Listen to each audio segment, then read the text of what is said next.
Military grandpa का try colour veg pulao. एक गांव में जगजीत करके एक बूढ़ा रहता है। वो एक समय पर मिलिट्री में काम करके आया हुआ इंसान था। जगजीत को पत्नी, लड़के, बहुए, नाती पोते सब रहते हैं।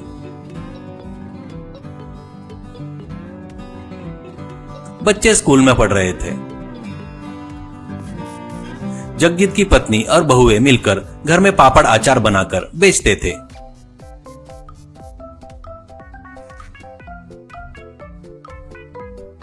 ऐसे उस घर में कोई भी खाली नहीं बैठने वाला था। जगजीत भी वैसा ही था।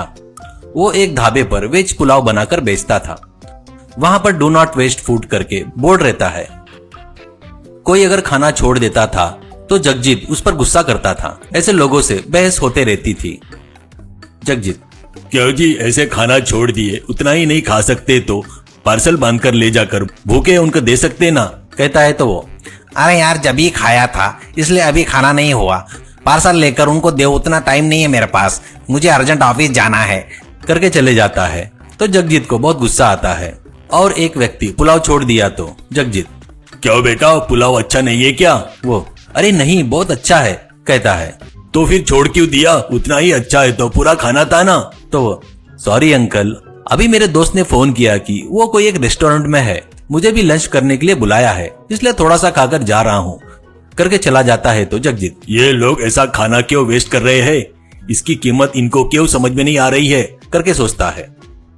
जगजीत: क्यों बेटा, इतना सारा पुलाव छोड़ दिया, ये गलत है ना? कहता है तो वो: अरे यार अंकल, हमेशा ऐसे परेशान करते रहते हो, आपने क्या फ्री में पुलाव दिया क्या? पैसे लेकर ही दिए ना, उसका मैं क्या करूं, आपको क्या करने का है? अब दोबारा ऐसे पूछो मत करके गर्म होता है। जगजीत: पैसे दिए तो क्या, खाना क्यों वेस्ट कर रहा है? चुपचाप मैं नहीं देख सकता ये सब चीजें। ऐसे कहता है तो वो: ऐसा है तो तुम्हारे पास मैं अभी कभी नहीं आऊंगा करके गुस्से से चला गया। जगजीत: क्या है ये लोग ऐसे बन गए, ये गलत कर रहे हैं करके इनको कब पता चलेगा करके दुखी होता है। जगजीत घर में रहे तो नाती पोते के साथ ज्यादा समय बिताता था। उसके साथ खेलना, उनको कहानियां बताना, ये सब करता था। एक दिन जगजीत दुखी होकर बैठा था। बच्चे आकर खेलेंगे चलो दादाजी करके बुलाते हैं। जगजीत: नहीं बच्चों, मेरा मूड नहीं है, तुम लोग जाओ कहते हैं। तो बच्चा: आओ ना दादाजी प्लीज, तुम हमारे साथ नहीं खेले तो हमको खेलने की इच्छा नहीं होती। बच्ची: हाँ दादाजी, आओ ना प्लीज करके बोलते हैं। तो जगजीत को गुस्सा आकर: तुमको एक बार बोले तो समझ में नहीं आता क्या? निकलो यहाँ से करके उन पर चिल्लाता है। कभी भी दादाजी का ऐसा गुस्सा नहीं देखे थे वो बच्चे, बेचारे डर जाते हैं। इससे बेचारे जगजीत को बहुत दुख होता है। जगजीत: सॉरी बच्चों, मैं थोड़े टेंशन में हूँ, इसलिए गुस्से में चिल्लाया तुम पर, मेरा खेलने का मूड नहीं है, थोड़ा समझ लो प्लीज, ऐसा कहता है। तो बच्चा: अच्छा तो तुम्हारी प्रॉब्लम क्या है दादाजी, हमको बताओ ऐसा कहता है। जगजीत उसके ढाबे पर लोग पुलाव वेस्ट कर रहे हैं करके उनके बारे में सब कुछ बताता है दुखी होकर। बच्चा: ये भी कोई प्रॉब्लम है क्या, इसका इलाज सीधा सीधा है ऐसा कहता है।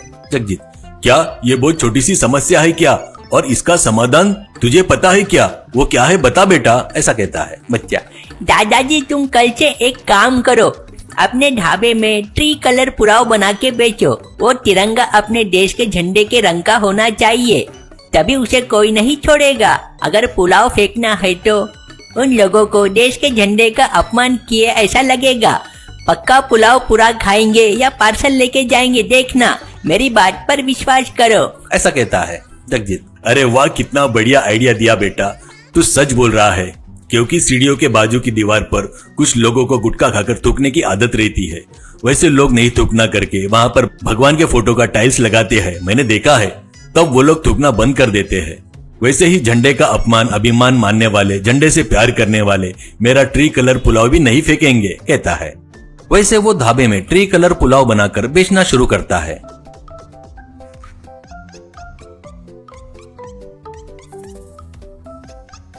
इससे लोग खाना छोड़ते नहीं, वेस्ट नहीं करते थे। वो ये देखता है। वैसा ही अगर कोई खाना फेंकने जाता है तो बाजू वाला उसे डांटना शुरू करते हैं। एक जन: तेरे को दिमाग है क्या, तू उस पुलाव को कैसे फेंक रहा है, अपने देश के झंडे का तुझे गर्व नहीं है क्या करके डांटता है। तो और एक व्यक्ति: ये पुलाव छोड़ा तो ठीक नहीं रहेगा, ईमानदारी से पार्सल बांध कर लेकर जा, देश के झंडे से प्यार नहीं है तेरे को, ऐसे तेरे जैसे को कुछ भी कहे तो गलत नहीं होगा करके गाली देता है। ऐसे लोगों में आए बदलाव को देखकर जगजीत बहुत खुश होता है। और इतनी अच्छी आइडिया बताया करके अपने पोते की बहुत तारीफ करता है।